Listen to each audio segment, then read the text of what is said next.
सर्वप्रथम सर्वांना प्रजासत्ताक दिनाच्या हार्दिक शुभेच्छा। माझे पूर्ण नाव पल्लव शामराव राठोड, वर्ग 7वा।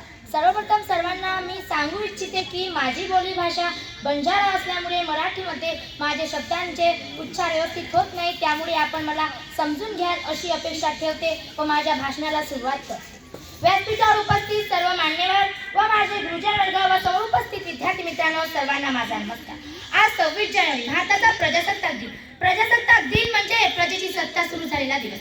15 ऑगस्ट 1947 रोजी आपली भारत माता ही पारतंत्र्याच्या साखळ्यातून मुक्त झाली, तेव्हा आपण स्वतंत्र झालो। स्वतंत्र भारताच्या सुरुवातीला राज्यघटना संविधान तयार करण्याची आवश्यकता होती। राज्यघटना लिहिण्यासाठी एका विद्वान व्यक्तीची मदत इंग्रजांनी आपल्याला करावी अशी विनंती, अशी रिक्वेस्ट त्याकडे आपण ब्रिटिशांना केली होती, परंतु त्यांनी उत्तर दिले की राज्यघटनेविषयी PhD केलेले कायदे पंडित, पत्रकार, लेखक, अर्थशास्त्रज्ञ, समाज सुधारक, तत्वज्ञ डॉक्टर बाबासाहेब आंबेडकर यांची मदत घ्या। आणि 1950 सालापर्यंत डॉक्टर बाबासाहेब आंबेडकर यांच्या मार्गदर्शनाखाली, यांच्या नेतृत्वाच्या खाली सर्वांना सामावून घेणारी राज्यघटना तयार करण्यात आली।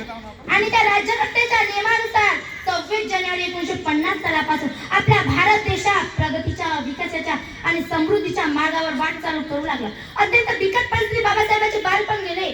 शाळेत शिकत असतानाही अस्पृश्यतेच्या नावाखाली त्यांना वेगळं बसवलं जात होतं। या भेदभावाबद्दल त्यांच्या मनात अत्यंत राग होता, प्रचंड चीड होती। आपल्या बांधवांना या गुलामगिरीतून मुक्त करण्यासाठी ते 16 तास अभ्यास करत।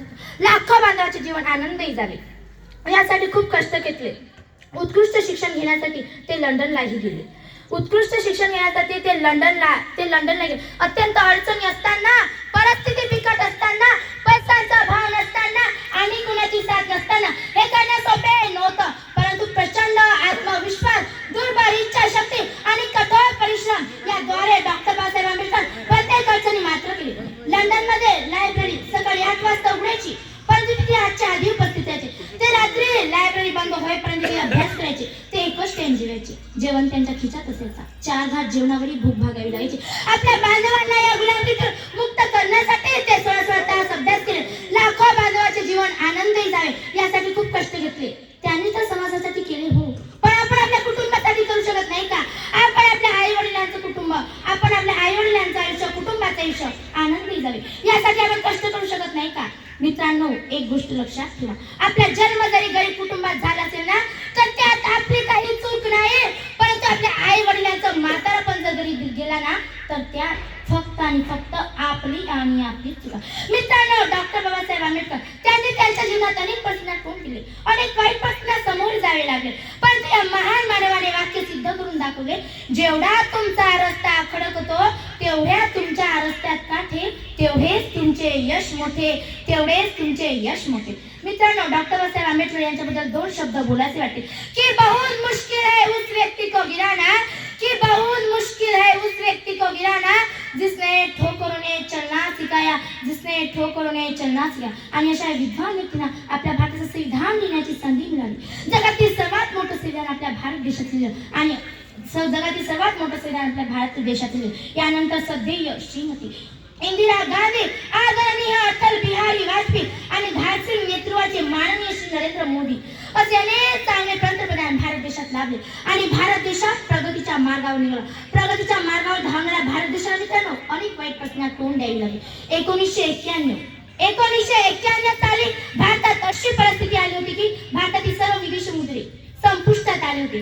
जगातील 3 नंबरचा सर्वात जास्त खर्च असलेला देश आपण बनलो होतो, परंतु त्यावेळेचे अर्थमंत्री डॉक्टर मनमोहन सिंग यांनी आपला भारत देश सावरला। भारतातील सर्व सोने स्वित्झर्लंड मधील बँकेत गहाण ठेवून काही विदेशी मुद्रे या खर्च रूपात आले होते।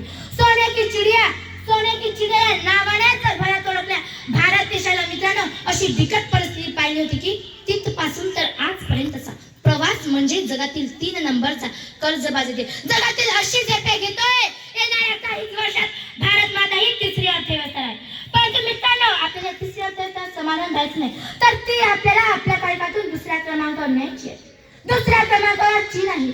आपण चीनलाही मागे टाकू शकतो, कारण चीनची अर्थव्यवस्था ही 18.5 ट्रिलियन आहे आणि भारताची अर्थव्यवस्था ही 3.7 ट्रिलियन आहे। आपल्याला चीनला मागे टाकण्यासाठी खूप कष्ट करावे लागेल। चीन आपल्यापेक्षा 6 पटीने पुढे आहे। आपण चीनला मागे टाकू शकतो, कारण कारण आपल्या भारत देशात तरुण देश आहे. आपल्या भारतात 15 ते 45 या वयोगटातील युग खूप जास्त आहे.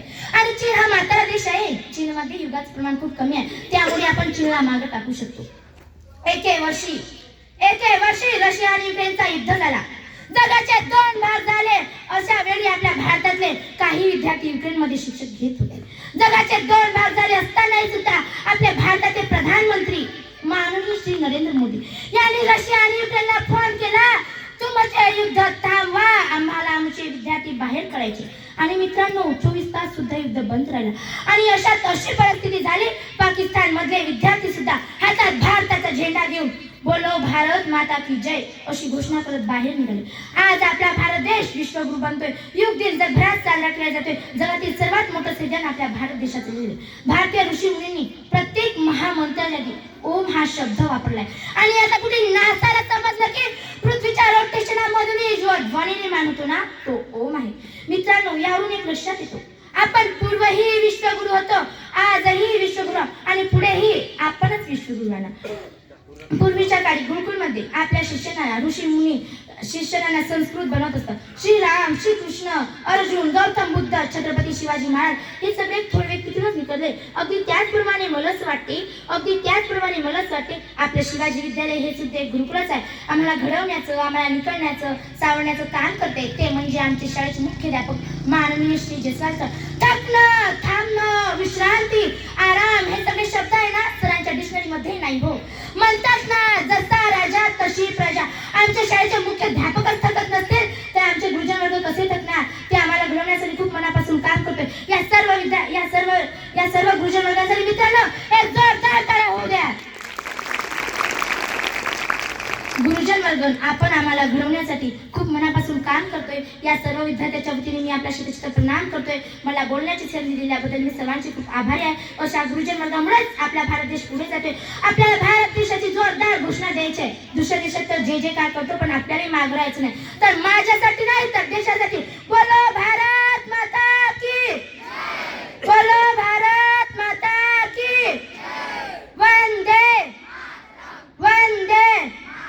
मी माझ्या 2 शब्दांना विराम देते आणि तुम्ही मला समजून घेतले त्याबद्दल तुमचे धन्यवाद करते. जय हिंद, जय भारत.